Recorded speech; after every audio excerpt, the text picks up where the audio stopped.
दोस्तों, आज बात करेंगे उदयनिधि स्टॉलिन की। क्या है उनका हाल में दिया हुआ बयान? आखिर क्यों दे रहे हैं वो ऐसा बयान? मतलब पूरा हंगामा है क्या? आइए समझते हैं आसान भाषा में। उदयनिधि स्टॉलिन तमिलनाडु के मुख्यमंत्री स्टॉलिन के बेटे हैं। हाल ही में सनातन धर्म पर चोट करते हुए उन्होंने कहा कि सनातन धर्म का सिर्फ विरोध ही नहीं बल्कि इसे समाप्त ही कर देना चाहिए।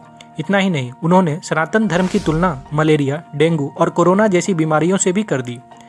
जहां उत्तर भारत में उदयनिधि के इस बयान को बीजेपी ने हिंदुओं का अपमान बताते हुए घमासान मचा रखा है, वहीं तमिलनाडु में ये बयान कोई मुद्दा ही नहीं है।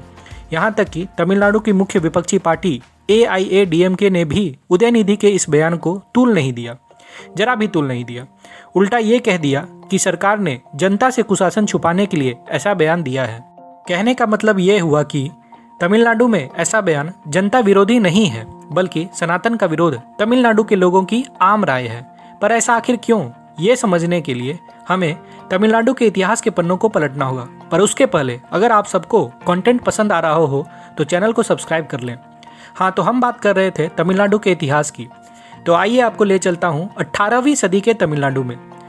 17 सितंबर 1879 ये वो दिन था जब तमिलनाडु के इरोड इलाके में एक ऐसे व्यक्ति का जन्म हुआ जो आगे चलकर तमिलनाडु के बहुत बड़े नेता बने और वहाँ की राजनीति को भी बड़े स्तर पर प्रभावित किया।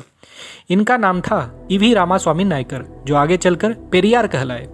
उनके जन्म के समय भारत पर अंग्रेजों की हुकूमत थी। पेरियार का जन्म एक अमीर और संपन्न परिवार में हुआ था, पर समाज में जाति आधारित भेदभाव देखकर वो हमेशा दुखी रहते थे। फिर साल आया 1925। ये वो साल था जब पेरियार ने आत्मसम्मान आंदोलन चलाया।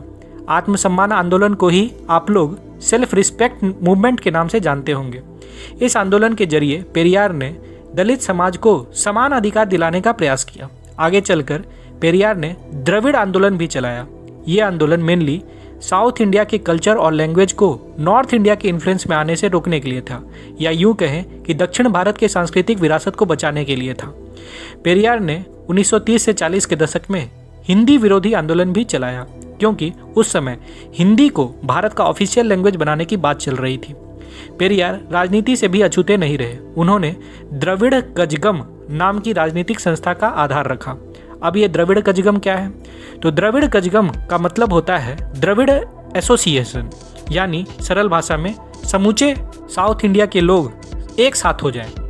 इसी संस्था ने आगे चलकर तमिलनाडु की राजनीतिक पार्टियों को जन्म दिया, जो आज DMK और AIADMK के नाम से जानी जाती है। साल 1973 में पेरियार तो गुजर गए, लेकिन उनके विचार आज भी वहाँ के लोगों और पॉलिटिकल पार्टीज को प्रभावित करते हैं। सही मायने में देखें तो उनके विचार सनातन विरोधी बिल्कुल नहीं थे, बल्कि वे सनातन धर्म की कुछ कुरीतियों जैसे ब्राह्मण समाज का वर्चस्व, दलितों के साथ छुआछूत वगैरह के विरोध में खड़े हुए थे। वर्तमान में उदयनिधि स्टॉलिन भी इसी DMK पार्टी के सदस्य हैं, इसलिए उनके विचार भी पेरियार जैसे ही हैं और इसलिए उन्होंने ऐसा बयान दिया। यहाँ तक कि AIADMK भी पेरियार की विचारधारा पर ही चल रही, इसलिए उन्होंने भी कोई हाय तौबा नहीं मचाया। वैसे आपकी क्या राय है उदयनिधि के बयान के बारे में? कमेंट बॉक्स में ज़रूर लिखिएगा। और जानकारी आप सबको पसंद आई हो तो वीडियो को लाइक और शेयर भी कीजिएगा।